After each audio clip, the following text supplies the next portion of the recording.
now turn up.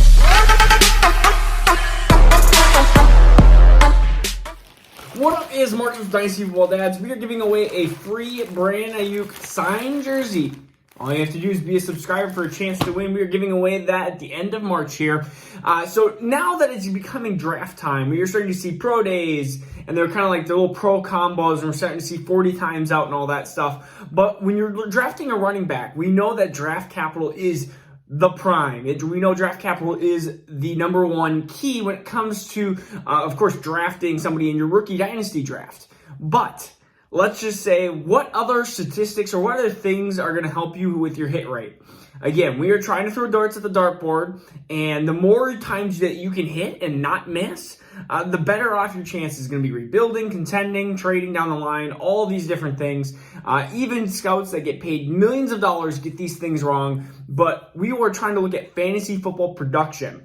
And there's four things, at least when we talk about pro days or when we talk about even the combines in the future, that you should keep in kind of eye out for when you're looking at running backs in the first 3 rounds and even past that. The biggest thing, and this is all kind of with fantasy football astronauts, they kind of went through some analytics of what you're looking for on a combine. What are the most important things? So when it comes to fantasy football production, they have some correlation statistics. And ultimately, you can't put 100 different correlation statistics. And I know this is kind of for you analytic nerds like myself. I'm a big analytics person because I want to know, well, what 3 things do I need to look for? What 4 things do I need to look for? And then I can start really narrowing down or crossing off some of these players or really putting down some of these players in the 2021 draft and even in 2022 and 2023. The number one correlation to fantasy football production and production in the NFL level is weight adjusted 3-cone.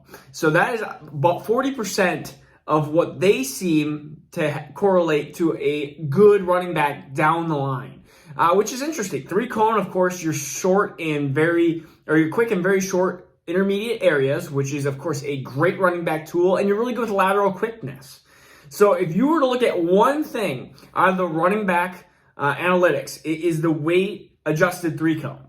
And so some running backs decide not to do that. And so if you're not looking at that, what would be the second most important analytical tool? And if you look at it, it's the weight adjusted speed. So again, what is your speed and what is your lateral quickness compared to your weight? Let's look at Jonathan Taylor, for example. A big guy. I mean, we're talking like he looks like a monster, 220 pounds. But yet he ran under a 4.4 40. He ran in the 4.3, high 4.3s, and that was in 2020. And we looked at that and was like, wow, that is really, really good. But we kind of were like, maybe there's a couple other things he can't catch and stuff like that. But ultimately, it showed that immediate fantasy football production almost. Well, it took him a couple games to get into it. But again, weight adjusted speed, weight adjusted 3-cone. Again, high elite tools that you are looking for when you're trying to draft a running back for your dynasty rookie draft. Other things that are important, and one of them is the 40-yard dash, which we'll get to. So quickness into short spaces with the 3-cone, weight adjusted speed, so speed based on your weight. Your 40-yard dash is actually number 4. So how quick are you? Are you running 4.5s, 4.6s, 4.7s? We've seen players that have honestly just fallen off the map if they're into that high 4.6s and 4.7s. Then you know ultimately they're not going to be an elite fantasy football talent. It's just, you don't see those. It's like it's like a unicorn. They don't pop up very often. And the last one, the third one, is actually arm length. So we see a lot of these players like Derrick Henry and Adrian Peterson, and those are kind of obscure observations or obscure people. But arm length is really good for. Are we talking about arms, like stiff arms? Man, I can't even talk today. Stiff arms, like those are important things, and be able to shed people off of you. It's one of the most utilized tactics, and it's one of the most efficient tactics, is utilizing the stiff arm. And we've seen that all the time where players are, of course, jamming their fist right into their defenders' masks, and they're getting people off of them. So that is actually one of the biggest things that we see just using this combine model here. So if you're trying to find the next Kamara, Aaron Jones, Dalvin Cook. So you're trying to figure out, well, where are these players kind of fitting in? Are they fast? That's important. But are they quick? Or is that important? Are those things important? Yes. And also, are those things important based on weight?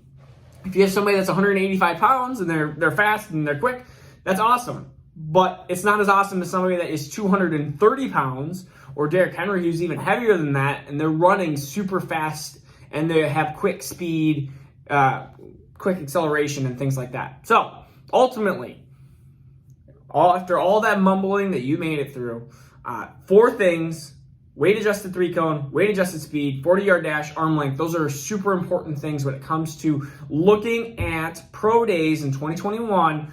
If you learned anything, draft capital is number 1. Then these start looking into deeper statistics when you get into your fantasy drafts here, your dynasty rookie drafts, because this is going to be where, you can separate from the rest. All right. So this is Marcus with Dynasty Football Dads, where we do daily dynasty giveaways, daily dynasty videos, and we have the Brandon IU jersey. All right. See you tomorrow. Peace out. Now turn up.